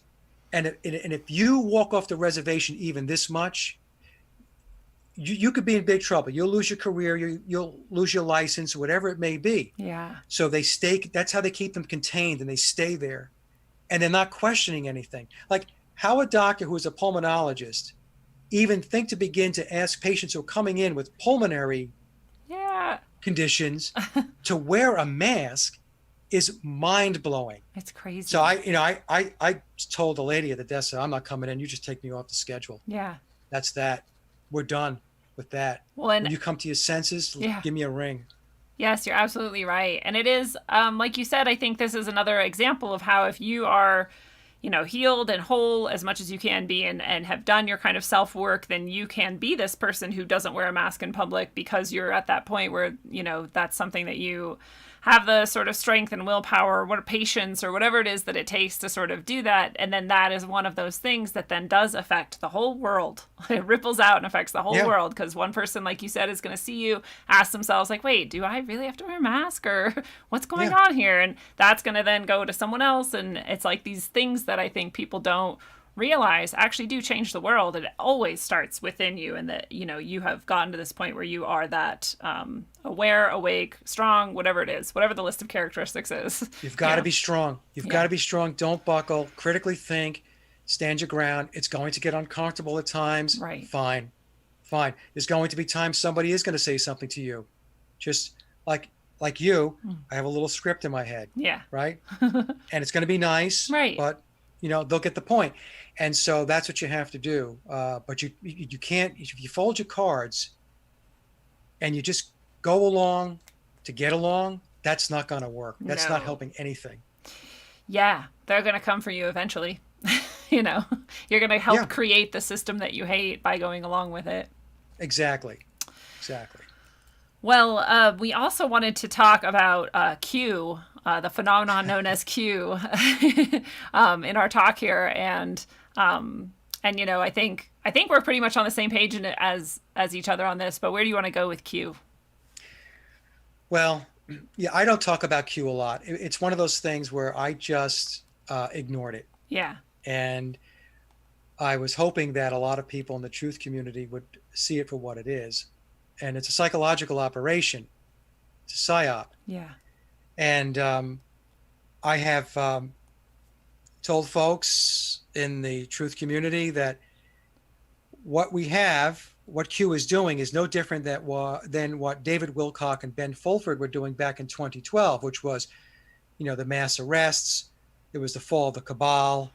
The militia was ready, right? They had this guy, I think his name was Drake, who was supposedly a spokesperson for the militias, and the militias were ready to, take the republic back, and all this stuff was just, swirling around in the alternative research community. And 2012 was going to be the year that the cabal was going to fall, and everything was going to be good. Everything was going to be better. Of course, nothing happened, right? And so when Q came out, Q is basically, it's actually talking the same script. It's the same talking points. It's a little more elaborate in the sense that, there's Q drops and you have to decode it and everything else. And, that what that does is that makes the person who's following Q, it gives them a sense of importance. It gives them a sense of, I'm really sharp because I could figure this thing out. And this is what I think Q is saying, And you're part of a community. Part of a community. Exactly. Right. But the biggest problem with Q is the fact that it is more savior mentality. That's the biggest problem with it. And it ties back to what we said earlier, Lindsey, that it's an individual journey. You are going to save you. Yeah. And what people have to understand, I'm just going to go through this really quick here. People believe that Donald Trump is where the buck stops. Okay? He's nowhere even near the top of the pyramid. Okay? So what I would like people to do, if they're really interested in learning the structure, is to read this book. Okay? It's from Dr. John Coleman. It's The Conspirators' Hierarchy, The Committee of 300. This is the third edition. I think Mr. Coleman had, it was up to his fifth edition. He's old now. He's 84. I tried to get him on my show, but I think because of his age, he's not really doing email and Facebook anymore. Yeah, he's not really just doing that stuff anymore. But this book, this is 1993. So we'll call it around 35 years ago or so. When you read this book and you see what was going on and you see the structure and the apparatus that was in place back in the 1990s and how pervasive the control is, full spectrum in 93, and then project out to 2020, and you could bet it is a lot more control. It's a lot worse. It's a lot worse. Yeah. But so the thing is, this world rolls up to the Committee of 300, right? There's 300 people that comprise the Committee of 300. And these people are bloodlined and oligarchs. And everything is tops down from there. So from there, you have the Royal Institute of International Affairs. You have the Tavistock Institute. You have the Club of Rome. It's unbelievable. The network is unbelievable. We don't have enough time here to go through it all. Yeah. But the point I'm trying to make is this. Presidents and prime ministers have job descriptions. Okay, they are there to to um, to implement what comes out of the Committee of 300, what comes out of Tavistock. All U.S. policy comes out of the Royal Institute of International Affairs, or Chatham House. All of it. Okay? So what happens is you have people like Henry Kissinger, and I'll pick on these two people, Zbigniew Brzezinski, who were secretaries of state. They were perpetually in the background through multiple administrations, and they were shaping policy, they were implementing policy, and they were handling presidents. That's what their job was to do. Okay? And so to think that Trump is going to overturn the Committee of 300, the Royal Institute of International Affairs, Tavistock, the Club of Rome, and everything else that's connected into it. Right. And there are thousands of years that they've been at it. It's not going to happen. Okay, folks, it's not going to happen. So what Q is a psyop to take those who have awakened to a certain degree, and they always have to cut it off at the pass. Yeah. So they have this emergence of people who are starting to critically think, and they know something is broken, something is wrong, and we need to get things back on track. So what do? They create Q. And so they send people off to go focus on, Trump's going to save us. JFK Jr. is going to come back from the dead, and he's going to give a speech at Mount Rushmore on July 4th, 2020. I actually got people sent me links on that stuff. Okay. But the best of my knowledge, JFK Jr. did not come back, and there was no speech by him at Mount Rushmore on July 4th. So what's happening is they're keeping these people distracted, and they are playing a psychological game with them. Yes. That's what's happening. And too many people I've seen in the truth community have fallen prey to this. A lot. I've had people that I know say that they're connected into an insider. They have insider information. Hey, guess what? This was the same thing that David Wilcock and Ben Fulford were saying back in 2012. The same exact narrative. It's the same script. They had insiders too. Everybody has insiders. Everybody. There was a website going source. back to sources, inside source, somebody, back in 2012, there was a website. I think it's still up today. It's called the White Hats Report. The White Hats Report. Yeah.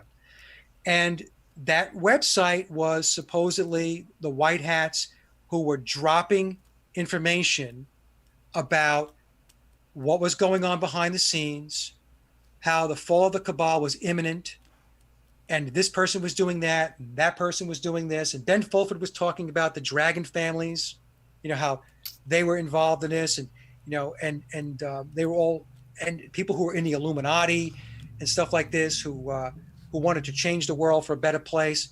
This was all 2012. It's 8 years later, and nothing happened, and we have the same script being run, but instead of Wilcock and Fulford, we've got Q. Yeah.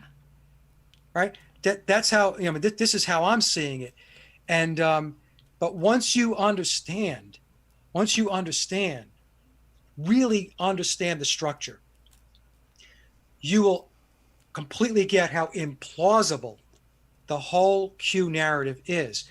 Other things, stuff people should read is the Protocols of Zion. Yeah. Okay, read the Protocols of Zion. Early 1900s, over 100 years, the entire blueprint of what's going on is in the Protocols of Zion. And it all comes You true. want to see what's going on? The Changing Images of Man by Willis Harman out of Tavistock.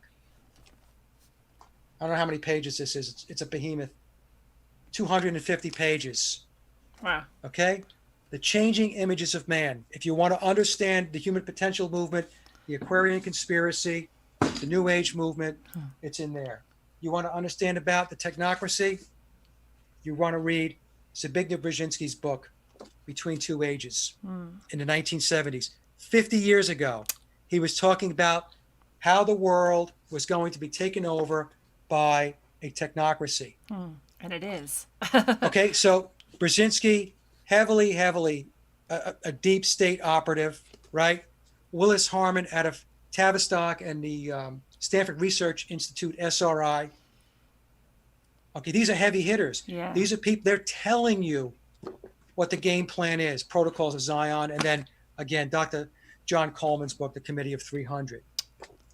These are just four books yeah. that you can read, and you'll get an understanding. The problem we have in the truth community is people they're not doing the right research. They're not reading the right stuff. You know, a lot of times it's like, oh, I really like this person's YouTube channel, and so what they're saying really resonates with me. But that's okay. It's good that you're doing that. Yeah. Okay, but you have to go to the source of the problem. Okay, and the source of the problem are the people like Brzezinski, Kissinger, Willis Harman. These are the people that are the brains behind what's going on. These are people that are leading, they're not alive anymore, but these are the people that were leading the initiatives back in the 1960s and the 1970s, which has led to where we are today. And if you don't want to dig that hard, and then what's going to happen is you're going to be easily misled down the wrong path. Yes. And everything you said is perfect. And it happens a lot that people will tap into a certain podcast or show or community around those shows or whatever, and they'll just blindly follow anything that those people say. And it's like, me, you, anyone, we're all fallible, right? So no matter what, it's a good idea to do your own like digging. But also, like you said, they tell you flat out what they're going to do, how they're going to do it. And it always happens that way. So they're never wrong, right? And maybe we slow it down, or maybe we have like little zigs and zags, but they're basically based on how well they control the entire planet. They basically pull it off every time, and it's pretty sad. But you're right. And I think part of what the Q thing, has done is that, because even like you said, there's always like a trap to catch anybody at any level of awakeness, and that always goes back to that same thing we've been saying the whole show, which is that you really have to work on yourself, your own emotional failings and all these things, because those are the traps. That's what the traps prey on, is your weaknesses in those ways. And so you have to really like shore up yourself and your mind and your defenses in order to see through that. But the Q thing preys on this idea that like you said, those people are awake, they're going to fall into it. Even if you start questioning Q and like, well, wait a second, all the things you just said, like, how would Trump like challenge this entire ancient cabal, or like, whatever, it doesn't make sense. But then they have a backup, and they're like, well, there's time travel, Nikola Tesla, and then his uncle got the time travel stuff, and he actually got turned good, and now he can hop all over time and make things like seem, and you're like, whoa. So there's like a further trap, even if you start to question the Q thing, if you want to fall into to that thing. And there's just all these, I did an episode called The Trinity of Trump, and talking about that exact sort of mind fuck, and how you can get trapped in that for a long time, because there's so many aspects to that rabbit hole that can get you believing in something that's very unlikely and irrational. Well, I was watching a video, somebody put a video up, and it was, I guess, Robert F. Kennedy Jr., was on some podcast or something, and some question had come through in the comments, right? And it said, if JFK Jr. is alive, touch your nose, right? So Robert F. Kennedy does this, he's like, and so then he has a little smirk on his face, right? And so I'm watching that, and there are people taking that to the bank. And look, folks, I hate to break it to you, okay? The Kennedys are one of the 13 bloodlines. They're one of the 13, yeah. They're okay? Right. I really hate to break it to you. But sorry. The other thing is that this would be like Lindsey and I, we're talking to each other right now. So when a guest and a host talk to each other, we don't focus a lot on the comments, right? A lot of times we'll have moderators. We might glance over once in a while. Every once in a while, yeah. That question, I'm telling you right now, was a plant. Yeah. Okay? It was supposed to come in at a certain time. Totally. Exactly. He knew it was coming in. He did this, and he sent you guys off on a wild goose chase. Yeah. That's what happened. And you were on a very good point too, Lindsey. The truth community is not a cohesive community. Right. It's all over the map. Okay. I mean, you can't even get your own family to agree where to go to dinner at night, right? Yeah. Right. And yet we're to believe that this truth of community is together and it's rowing the boat in the same direction. It's the furthest thing from the truth. Yeah. It's so fractured and all over the place. Different belief systems, different ideas, different philosophies, different takes on things, and it's never going to coalesce. It's never going to coalesce. It's not going to happen. Mm-hmm. So that's why it's an individual thing. Yes. It is an individual thing. If you're going to rely on, if you think all of this is going to come together, you're going to be waiting a long, long time, and you're going to be very frustrated going to your grave, because it's just, it's not going to happen. No. But yeah, the whole thing with Q, PSYOP, Trump is nowhere even near a place in the pyramid of power where he can do anything. Okay? Nowhere even close. He is a puppet, and he's on the Committee of 300's payroll. Period. Right. So I know I'm getting animated about it, but I swear I'm seeing more and more of it. Yeah. And from people that I really respect. And I really started to get disheartened. I thought, oh my God. Yeah. Anyway, so Well, to end the show on a sour note. No. But I mean, I have this whole thing where I'm like, technically, like we were going to get really technical. We could be wrong. He could be an amazing savior sent from, some dimension and time traveling and whatever. And it's technically that could be true. So I technically have a place in my mind where I'm like, maybe. But the other 99% of my mind is like, no, that's really not likely or very plausible at all. But but really weird things have happened, and he's not a time traveler. No. He's not playing 4D chess. No. In fact, I put a video up today where he's at Walter Reed Hospital with an entourage of 15 or 20 folks, most of them from the military. They all had their masks on. Yeah. Okay? Right. Okay? So, right. And the thing is, and the other point I want to make is people are saying, well, talking about Fauci, right, and the masks. Right. He doesn't fire Fauci because he has been told he can't. Right. Okay? Yeah. See, that's what you don't understand. If he were really the president of the United States and he really wanted his economy back, which he's worked to build up, and now it's basically in ruins, and that guy over there is the reason why it's smoldering in the corner somewhere. If it were me, I'd be, you are out of here. Right. You're fired, right? To use his own words. Right. You're fired. Right. The reason why Fauci is still there is because Fauci is part of the deep state and he's part of the shadow government, and Trump can't do anything with him. And the day that Trump does do something with him, if that day happens, it's only going to be theatrics. And they will replace Fauci with somebody else that the Committee of 300 or the Royal Institute of International Affairs, or Tavistock, has appointed to be in that position. Yes. Okay? That's how it's going to work. Because if Trump were really the president and the buck stopped with him, he could end this entire charade tomorrow. Right. He can get up in front of the TV and say, no more masks. Everybody go back to work. Okay? We're done with this. Yep. But it goes on and on and on and on and on. And today or yesterday, whatever, he shows up in Walter Reed Hospital wearing a black mask. I think he had the presidential seal on it. You can't make this stuff up. Yeah. Dude, and another really good tell, besides those really good tells, is that he was, anti-vax for ostensibly for a little while, and then he became president. Everyone's like, oh, he's finally going to do something about vaccines, and we're not. And in fact, he's going to oversee most likely the forced mandatory vaccination of everyone, right? That's a pretty good tell too, that he's not doing anything good. Before he got elected, he had said that he was going to appoint RFK Jr. to a task force to take a look into the safety of vaccines. Remember that? I think everybody forgot about that. Yeah. Everybody forgot because it's too convenient to hope that he's going to save you instead of you saving yourself. Yeah. Yeah. I mean, look, it's just like I said, read that book, folks, and everything will kind of crystallize for you, and you will understand. You will really, really understand how this world is set up. And if you do that, you'll get off a lot of this nonsense that is doing nothing but keeping you derailed.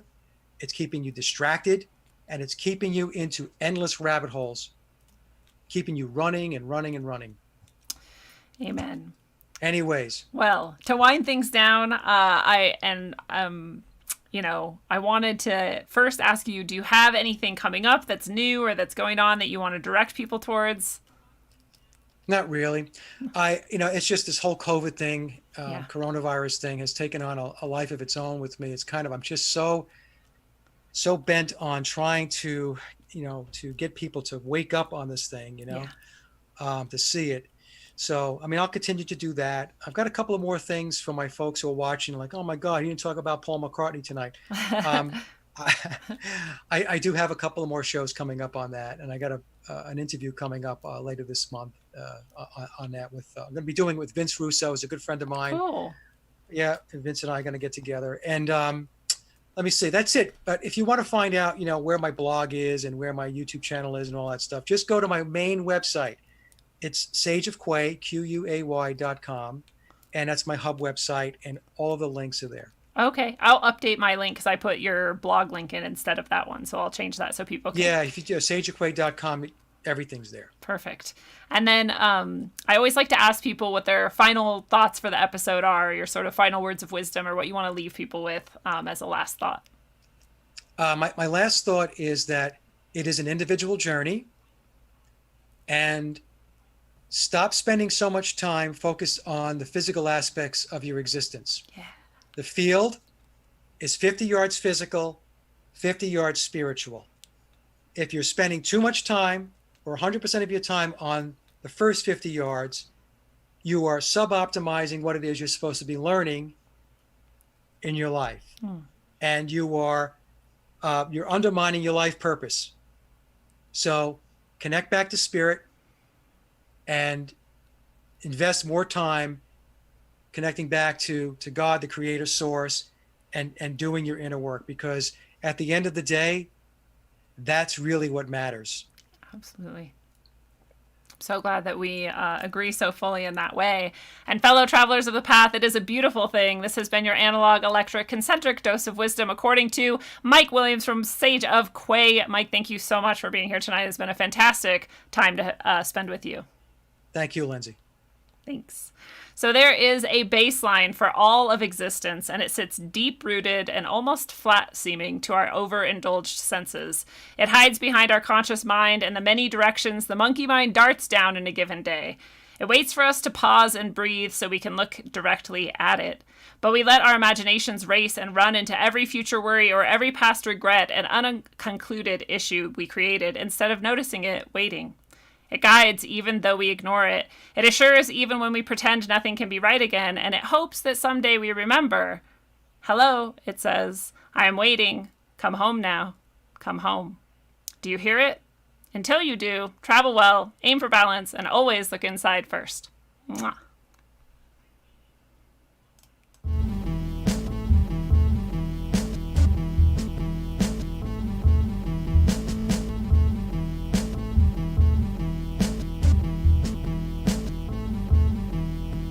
Nasty motherfucker with a hook and a sickle.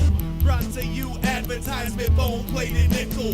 Fire rate automatic smash from the get-go. Snack on the whack, fermented flesh disco. Abracadabra, archaic altars don't slabber. Hey, making jabbers with reality backwards. Hunting rap nerds, bodyguard collected actors. Munitions are famished, let them feast upon the dapper. Bloody bibs and muddy kicks, feasting on amygdala. Iron fist, tyrant shit, APO will rip you up. The rhyme rainmaker, vein style backbreaker. Genghis-Khan depleted uranium satellite lasers.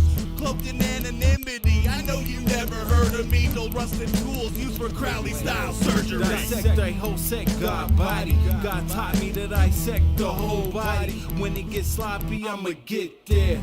Rhymes rare like steak, get crushed like crates to create 52 states. And it's Baghdad, dusted towels, no rags, straight melt dash. dust to ashes, turbans while the niggas perkin'.